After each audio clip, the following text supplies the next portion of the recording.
الحمد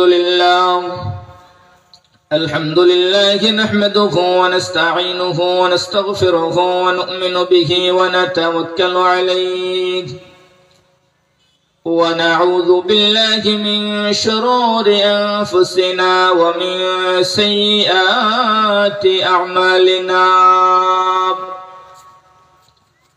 من يهده الله فلا مضل له ومن يضلله فلا هادي له، ونشهد أن لا إله إلا الله وحده لا شريك له، ونشهد أن سيدنا وسندنا وحبيبنا وحبيب ربنا وطبيبنا وطبيب قلوبنا ومولانا محمدا عبده ورسوله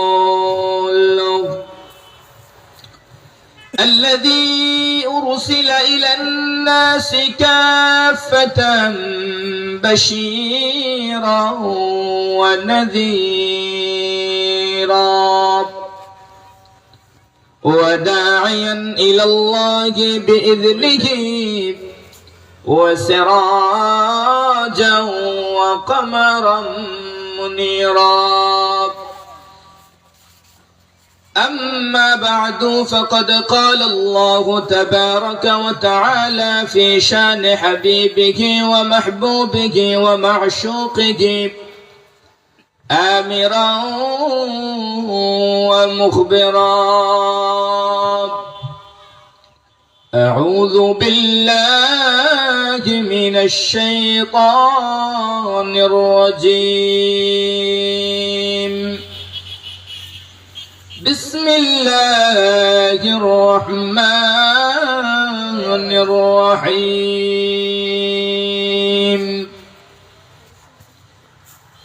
إنما المؤمنون الذين إذا ذكر الله وجلت قلوبهم وإذا تليت عليهم آياته زادتهم إيمانا وعلى ربهم يتوكلون. وقال رسول الله صلى الله عليه وسلم: اجتنبوا السبع الموبقات. قالوا: يا رسول الله وما هم؟ قال: الشرك بالله والسحر وقتل النفس التي حرم الله إلا بالحق، أو كما قال النبي عليه الصلاة والسلام. محبة الشهد شبه درود إبراهيم پڑی: اللهم صل على محمد وعلى آل محمد كما صليت على إبراهيم وعلى آل إبراهيم إنك حميد مجيد.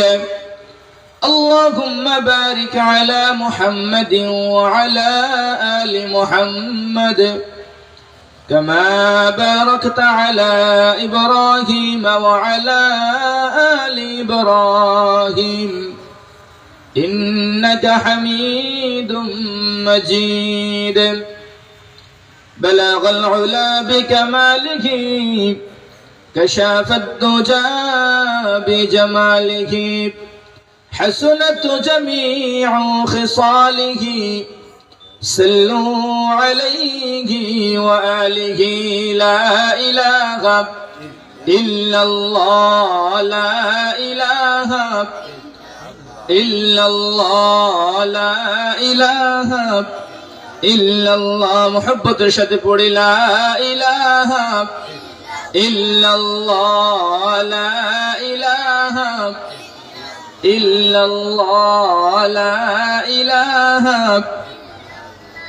إلا الله، لا إله إلا الله، لا إله إلا الله لا إله ইল্লাল্লাহ লা ইলাহা ইল্লাল্লাহ লা ইলাহা ইল্লাল্লাহ মুহাম্মাদুর রাসূলুল্লাহ। नहीं दू जहां में मिसाले मुहम्मद,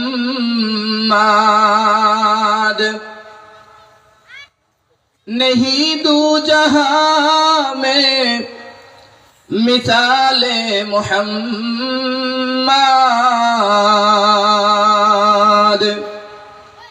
जमाले खुदा गए कमाले मुहम्मद, जमाले खुदा गए कमाले मुहम्मद।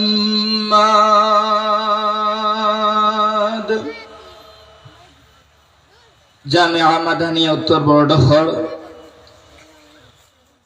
মাদ্রাসার উদ্যোগে আয়োজিত আজকের এই তাফসীরুল কোরআন মাহফিলের সদরে ইজলাস সম্মানিত সভাপতি সাহেব, উপস্থিত এলাকার মুরব্বিয়ানে কেরাম, যুবক ভাইরা, আমার পরম স্নেহের তলবে ইলম ভাইরা, আল্লাহ পাক রব্বুল আলামিনের দরবারে অন্তরের অন্তঃস্থল থেকে উচ্চ কণ্ঠে শুকরিয়ার নজরানা পেশ করি যে রব আপনাকে আমাকে বরকতপূর্ণ একটা সময়ে, বরকতপূর্ণ একটা মজলিসে কোরআন এবং হাদিসের কিছু কথা বলার এবং শোনার তৌফিক আল্লাহ তাআলা দান করেছেন। এই জন্য অন্তর থেকে শুকর আদায় করি, উচ্চ কণ্ঠে বলি আলহামদুলিল্লাহ। মানুষ আমরা অল্প হইতে পারি, কিন্তু আওয়াজ আমাদের উঁচু থাকতে হবে। মানুষ আমরা অল্প হইতে পারি, কিন্তু আওয়াজ আমাদের কি থাকতে হবে? উঁচু থাকতে হবে। কারণ মুসলমান নিম্ন সুরে কথা বলে না, মুসলমান কথা বলে উচ্চ সুরে, ঠিক কিনা? মুসলমান কথা বলে উচ্চ সুরে, মুসলমানের আওয়াজ হবে উচ্চ সুরে, মুসলমানের তাকবীরের ধ্বনি হবে উচ্চ সুরে, মুসলমানের ঈমানি আওয়াজ হবে উচ্চ সুরে, মুসলমানের নারায়ে তাকবীরের আওয়াজ হবে উচ্চ সুরে, মুসলমানের আল্লাহু আকবারের আওয়াজ হবে উচ্চ সুরে, মুসলমানের দ্বীনের আওয়াজ হবে উচ্চ সুরে, মুসলমান কোরআনের আওয়াজ মানুষের ধারে ধারে পৌঁছে দিবে উচ্চ সুরে। মুসলমান আমরা যদি মিনমিন করে কথা বলি, আমরা যদি বিড়ালের মতো কথা বলি, তাহলে ইহুদি বাতিল শক্তি আমাদের ঘাড়ের উপরে চেপে বসার চেষ্টা করবে। আমাদেরকে আমাদের সেই সাহাবায়ে কেরামের ঈমানের জজবা ঈমান দেখাতে হবে। ওমর ইবনুল খাত্তাব রাদিয়াল্লাহু তাআলা আনহুর মতো হুঙ্কার দিতে হবে। আমাদের ঈমানকে বলিয়ান করে কাফের মুশরিক বেঈমানদেরকে জানান দিতে হবে মুসলমানরা এখনো বদরের চেতনা নিয়ে জীবিত আছে, মুসলমানরা এখনো উহুদের চেতনা নিয়ে জীবিত আছে, মুসলমানরা সাহাবায়ে কেরামের ঈমানের চেতনা নিয়ে জীবিত আছে, মুসলমান নবীকে ভালোবাসে, দ্বীনের কোরআনের খেদমত করার জন্য পৃথিবীর জমিনে বিচরণ করছে। মুসলমানদেরকে কোন বেঈমান বাতিল কাফির থামাতে পারবে না। আমাদেরকে আওয়াজ দিতে হবে। আমরা যদি নিম্ন সুরে কথা বলি, তাহলে বাতিলরা একটু সাহস পায়। কেমনে? কিছুদিন আগে আপনারা দেখেছেন বাংলাদেশের মধ্যে আউল বাউল ফাউল যেগুলো আছে, এগুলো আমার আল্লাহকে নিয়ে কটূক্তি করেছে। বলেন নাউজুবিল্লাহ। মুসলমান কোন ইহুদি বেঈমান নাস্তিক মুরতাদ আমার আল্লাহকে নিয়ে কটূক্তি করবে, আমি মুসলমান হিসাবে নীরবতার ভূমিকা পালন করব, এটা কখনো হতে পারে না। আমাকে আওয়াজ দিতে হবে। মুসলমান আমাকে শাহজালালের আওয়াজের মতো আওয়াজ দিতে হবে। শাহজালাল ইয়ামানী রাহমাতুল্লাহি আলাইহি যেভাবে তাকবীরের ধ্বনি দিয়ে, নারায়ে তাকবীর আল্লাহু আকবারের ধ্বনি দিয়ে গৌর গোবিন্দের রাত প্রসাদ ভেঙে দিয়েছিলেন, আমাদেরকে সেই তাকবীরের ধ্বনি দিয়ে আজকের বাতিল নাস্তিক মুরতাদদেরকে জানিয়ে দিতে হবে আমরা শাহজালালের উত্তর শুনি। আমাদেরকে হুঙ্কার দিতে হবে। আমরা হুঙ্কার দেই না বলে, আমাদের ইমানের জজবাই দেখাই না বলে আজকে বাতিল বেঈমান মুরতাদ গুরু আমার আল্লাহকে নিয়ে কটূক্তি করে। কাদিয়ানের মতো বেঈমান, কাদিয়ানি গোষ্ঠীর মতো বেঈমানরা আমার রাসূলের ইজ্জত নিয়ে কটূক্তি করে, আমার রাসূলের সম্মান নিয়ে কটূক্তি করে, খতমে নবুয়ত দাবি করে। এটা একজন মুসলমান হিসেবে আমি মেনে নিতে পারি না। কারণ শেষ নবীকে, সবাই বলেন শেষ নবীকে, মুহাম্মদুর রাসূলুল্লাহ সাল্লাল্লাহু আলাইহি ওয়াসাল্লাম আল্লাহ পাক রব্বুল আলামিন ঘোষণা দিয়ে দিয়েছেন, নবুয়তের দরজা বন্ধ করে দিয়েছেন। আর কেউ নবী হতে পারবে না, আর কোন নবী দুনিয়াতে আসবে না। খতমে নবুয়তের দরজা বন্ধ হয়ে গেছে। এখন যদি কেউ নবী দাবি করে, ওই কি কাফির, ওই কি কাফির। কাদিয়ানি যারা নবীকে, যারা নিজেকে কাদিয়ানি যে নিজেকে নবী দাবি করেছিল, তার অনুসারী যারা দুনিয়াতে আছে, এরা সবাই কাফির। এদেরকে যারা কাফির বলবে না, সারা তারাও কাফির। এদেরকে যারা কাফির মানবে না, তারাও কাফির। এজন্য কাদিয়ানির ব্যাপারে কোনো ছাড় দেওয়া যাবে না। আল্লাহকে নিয়ে যারা কটূক্তি করে, এদেরকে কোনো ছাড় দেওয়া যাবে না।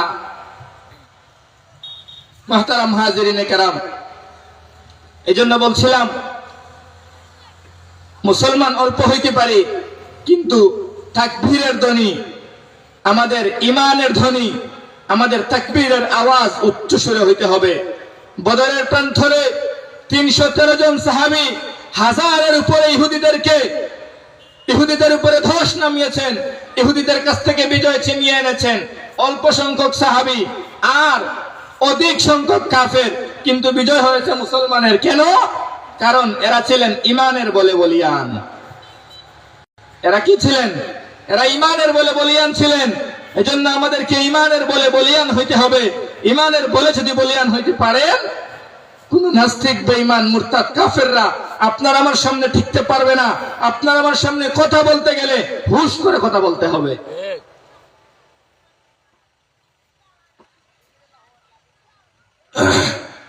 মুহতারাম হাজিরিনে কেরাম, আল্লাহ পাক রব্বুল আলামিন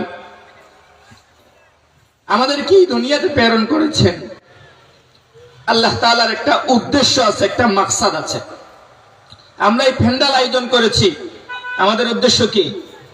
এখানে উলামায়ে কেরাম আসবেন, কোরআন হাদিস থেকে কথা বলবেন, আমরা এগুলো শুনবো, এখান থেকে আমলের চেষ্টা করব। এটাই তো আমাদের উদ্দেশ্য। মাদ্রাসা এই মাহফিল আয়োজন করেছে, উদ্দেশ্য কি? যে এখানে উলামায়ে কেরাম আসবেন, দূর দূরান্ত থেকে মেহমানরা আসবেন, ওনারা কোরআন এবং হাদিস থেকে নসিহত করবেন। সেই নসিহতটা এই এলাকার মানুষরা শুনবে, আমার মা বোনেরা শুনবে এবং এই শোনা অনুযায়ী আমল করবে। এইটা উদ্দেশ্য নিয়ে মাদ্রাসা এমন একটা সুন্দর মাহফিল আয়োজন করেছে।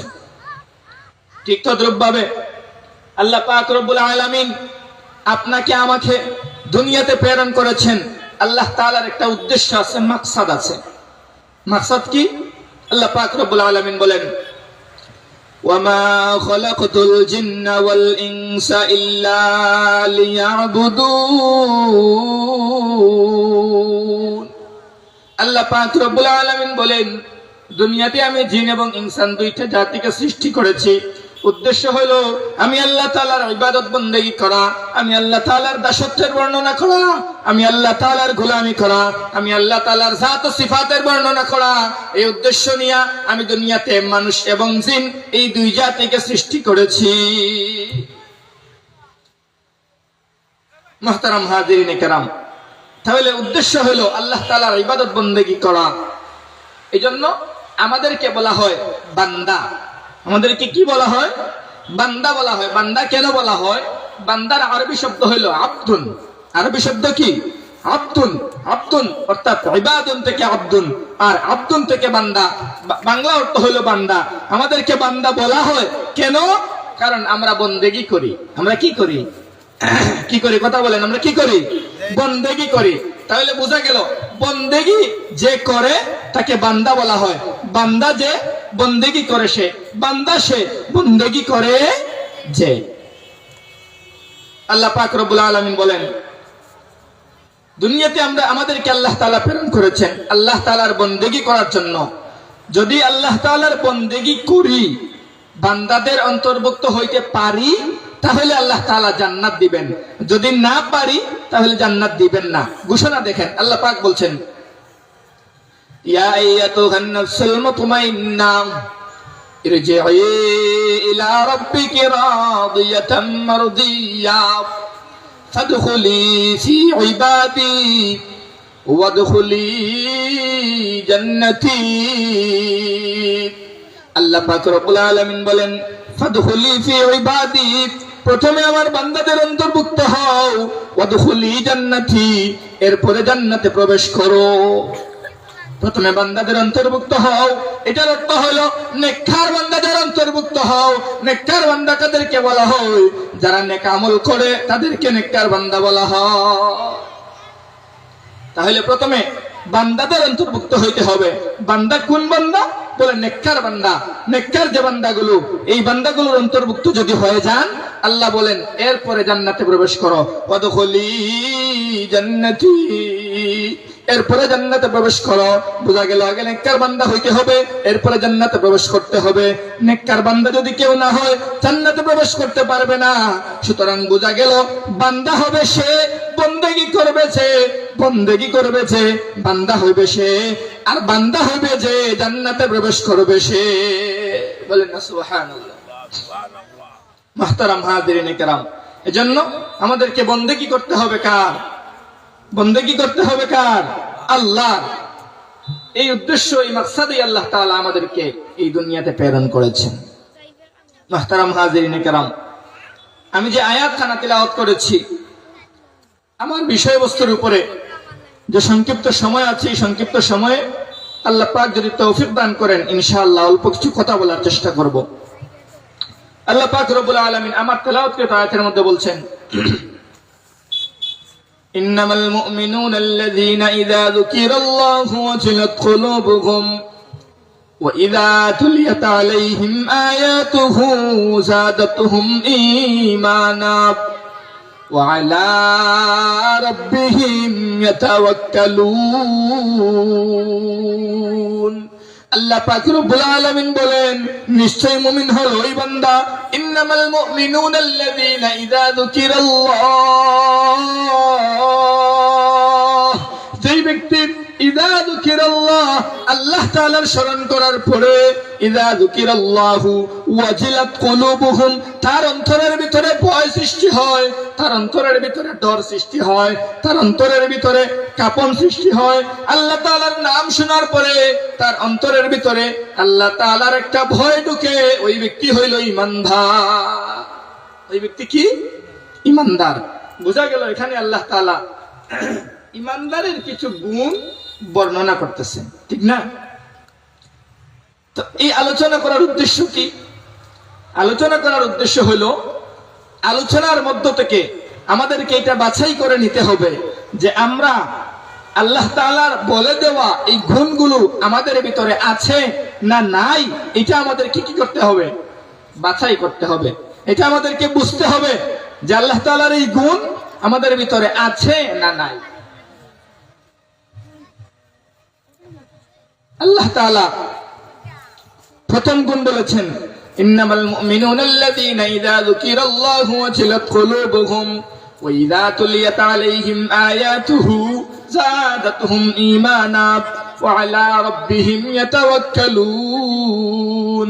এক নাম্বার গুণ হলো আল্লাহ তাআলা বলেন ওই ব্যক্তি ঈমানদার। তার এক নাম্বার গুণ হলো যে ব্যক্তি আল্লাহ তাআলার নাম স্মরণ করার পরে, আল্লাহ তাআলার নাম শোনার পরে, আল্লাহ তাআলার নাম শোনার পরে তার অন্তরের ভিতরে ভয় সৃষ্টি হয়, তার অন্তরের ভিতরে কম্পন সৃষ্টি হয়, তার অন্তরের ভিতরে আল্লাহ তাআলার প্রতি দরদ সৃষ্টি হয়, ওই ব্যক্তি হইল ঈমানদার।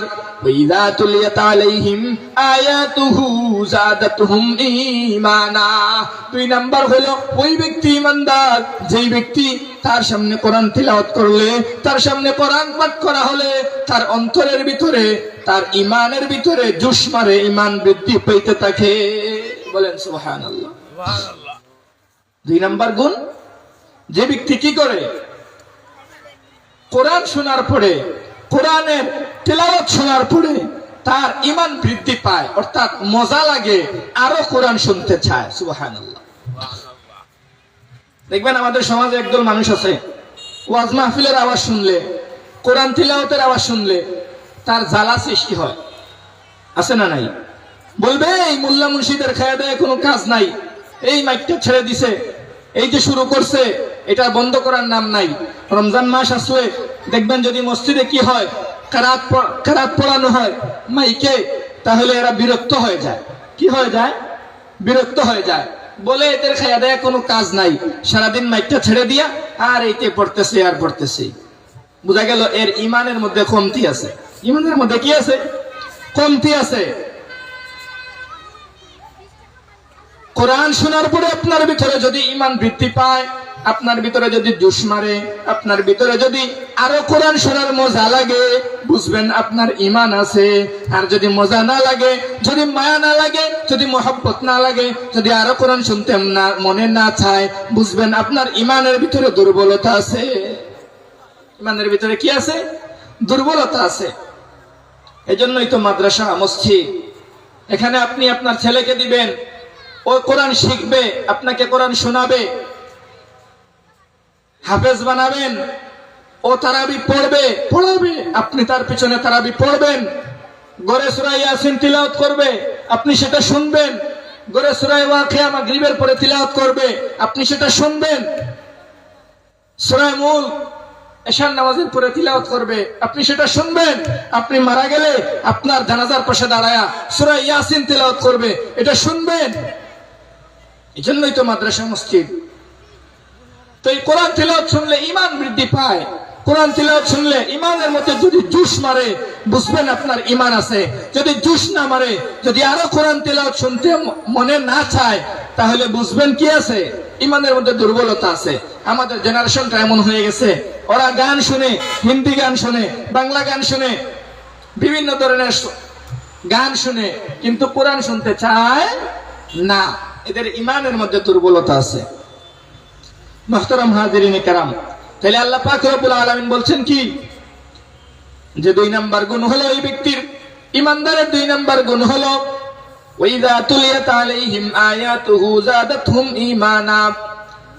2 নাম্বার গুণ হলো যখন তার সামনে কোরআন তিলাওয়াত করা হবে, তখন তার ঈমান বৃদ্ধি পাবে। ওয়ালা রব্বিহিম ইয়াতাওয়াক্কালুন। 3 নাম্বার গুণ হলো ইমানদার ওই ব্যক্তি, যেই ব্যক্তি কি করবে? ভরসা সব সময় আল্লাহ তাআলার উপরে রাখবে। ভরসা কার উপরে রাখবে? আল্লাহ তাআলার উপরে। সকল কিছুর ভরসা,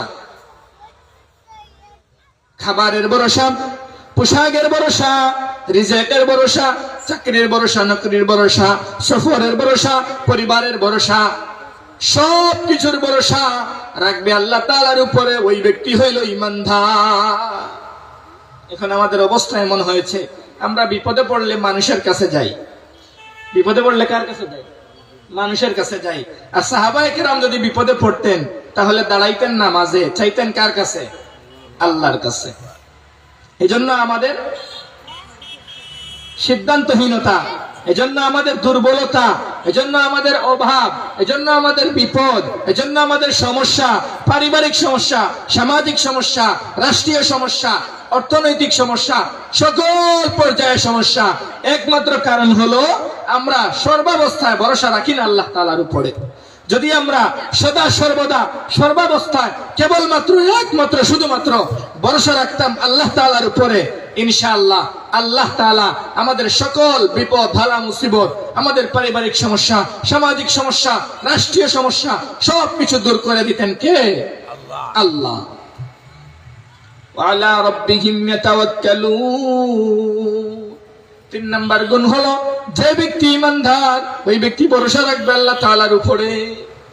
এজন্য আমি একটা উদাহরণ দেই সব সময়, যে মানুষ যখন বিপদের মধ্যে পড়ে, মনে করেন গাড়িতে উঠছে, সময় বাজার থেকে জুড়িতে যাবে, অথবা জুড়ি থেকে সময় বাজার আসবে, প্রতিমধ্যে অ্যাক্সিডেন্ট হওয়ার সম্ভাবনা দেখা দিয়েছিল। অ্যাক্সিডেন্ট হওয়ার সম্ভাবনা দেখা দিয়েছিল। মনে করেন গাড়িটা ব্রেক ফেল করেছিল, ব্রেক হচ্ছে না, অথবা নদী পথে আপনি ভ্রমণ করছেন, সাগর পথে ভ্রমণ করছেন, নৌকা দিয়ে নদী পথে যাচ্ছেন, এমন সময় ঢেউ উঠলো, তো ওইটা একটা বিপদ না? ঢেউ উঠা একটা বিপদ। অথবা আপনি গাড়িতে চড়ছেন, খবর পাইলেন যে গাড়ি ব্রেক ফেল করেছে আর ব্রেক করবে না, এমতো অবস্থায় আমরা সবাই কি করি? আল্লাহ তাআলাকে ডাকি। কি করি? আল্লাহ তাআলাকে ডাকি। ওই সময় মানুষ যখন বিপদের মধ্যে পড়ে, মানুষ আল্লাহ তাআলাকে স্মরণ করে, বলে আল্লাহ এই মুহূর্তে আমার কোনো লোক নাই, তুমি ছাড়া আমার কোনো চাওয়ার জায়গা নাই, তুমি ছাড়া আমার কোনো চাওয়ার জায়গা নাই। আল্লাহ তাআলা আমাকে বিপদ থেকে উদ্ধার করে দাও, আমাকে এই বিপদ থেকে রক্ষা করে দাও, আমাকে এই বিপদ থেকে বাঁচাইয়া দাও। এরকম আর্তনাদ করে থাকে, এরকম ফরিয়াদ করতে থাকে। আবার ওই মানুষগুলো যখন ওই বিপদ থেকে পার হয়ে যায়, ওই বিপদ থেকে উদ্ধার হয়ে যায়, ওই গাড়ি মনে করেন অ্যাক্সিডেন্ট করে নাই, ওই গাড়ি মনে করেন আর বিপদের সম্মুখীন হয় নাই, ওই নদীপথের নৌকা মনে করেন কি হয়ে গেল? বেঁচে গেল।